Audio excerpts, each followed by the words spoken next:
Assalamu alaikum warahmatullahi wabarakatuh.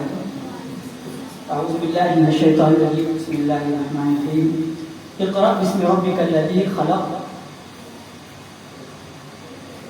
Sadaqallahu al-azim. To be true, I'm extremely delighted to be here today. As I witnessed the performances of some of the students, I can with surety say that hundreds of madrasas are not able to produce students like you. This is my firm conviction, because since childhood I have been to different madrasas, going from my village, which is, you can call it a small hamlet in Bihar, to Manzar Imam in Saharanpur, which is again a central madrasa, then to Darul Deoband, and then to contemporary institutions like Jamia, Millia, Islamia. Then I spent 6 semesters with the University of Notre Dame in Indiana, USA, which is one of the leading universities of the world, counted among the top 100 universities. I was wondering what should I, tell to the students, because whenever there is an exchange between a speaker and people who are listening to the speaker, there has to be a connection. There should be some objective, something which should connect one to the others. This is an important question. While we are sitting here, we know we are sitting with a purpose. The purpose of today's get-together is to see the performances of the students and give them, rewards, awards. And I tell you, awards are not these, emblems that you get, or certain medals that you receive, or maybe some cashes that sometimes you get. The award is your achievement. The journey itself is an award. So you are already awarded, all of you. I especially here want to say what is the objective of education and what education means. See, whenever we listen to ulama or religious scholars or even intellectuals, many of them, they will say that try to lead religious life. And what is religious life? When they try to explain that, you will find few things. 5 tenets of Islam: namaz, roza, hajj, zakat, and the first one is tawheed.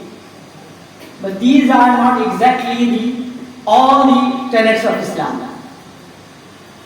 Some of the major points that we tend to forget, often we forget. These are forms of worship, ibadah, how we connect to our Creator God. Because the purpose of creation, as has been told in the Quran, is to worship your Creator.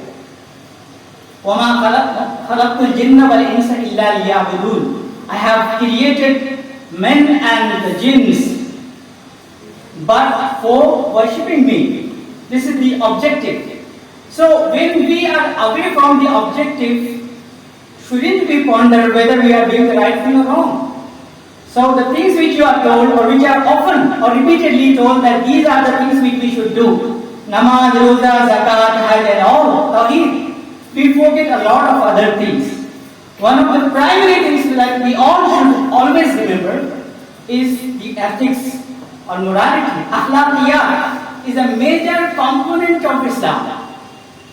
Because when you offer namaz or go for hajj or you fast, your worship, your action is limited to yourself.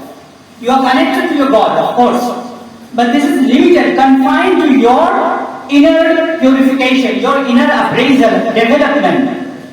But morality or ethics is something which is shown to the world, which exhibits, through which you connect to the world. The next thing is the dealings, or which ulama call muamalat. We become very ignorant or negligent while dealing with other people. We forget. And these are the things through which Muslims are known to the outer world. Through our dealings, through our morality, and this is where we need to be very careful. Our namaz, our salah, our roza, our fast limit remains limited to ourselves, but when we are morally upright, we do something good for the larger society, for the greater good of the society, it is reflected. The problem is today, despite being educated, most of us tend to forget that we should have straight, right manners, good manners, and you are here being trained by people who really know what are those akhlaqiyat and moralities, how we have to be while dealing with the outer world. So this is very important. So when you lead your life with a moral uprightness, with your dealings being fair, you are doing actually a worship of the Lord. It's not that when you offer namaz or you keep fast, you are fulfilling that objective or the command. When you are upright, when you are morally right, when you are helping someone, maybe it's your mother, your father, or your neighbor, you are actually worshipping Allah. So the entire life is your life in worship. Similarly, education is one of the important aspects of life. The verses which are written here, you can see, اقرأ باسم ربك الذي خلق خلق الإنسان من علق اقرأ وربك الأكرم الذي علم بالقلم. What does qalam means? What does qalam mean? Everybody will say it's pen, or at max you can say pencil, or something through which you draw, or to define it more rightly, it is the object or a tool through which you write. Isn't that? But I tell you something different. We should be very critical. Our objective, and when we are students, instead of being worshippers, we should be scholars. While you are in school, college, university, madrasa, you should focus on studies, because this is also a form of ibadah.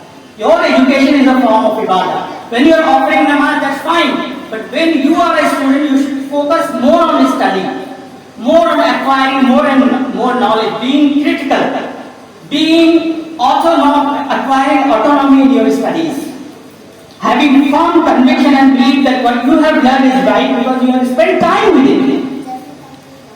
So you understand that by qalam means pen, but have you ever discussed or asked someone whether pen was available in the time of Prophet or not? So this verse was revealed to the Prophet Muhammad in Makkah. Was pen available there or not? Ask ulama and they will say there was no pen. So what does this pen mean then? There was no pen. They used to write on stones or letters. There was no pen. Then you can go and ask ulama. Many of them might not be able to answer you. But people who really understand the value of pen, they will think about it and they will give you an answer. Pen actually is a metaphor. Do you understand metaphor? I could hear your students are from Loreto, St. Xavier's, maybe these are the tier 1 schools in Kolkata or South Point. Pen is a metaphor.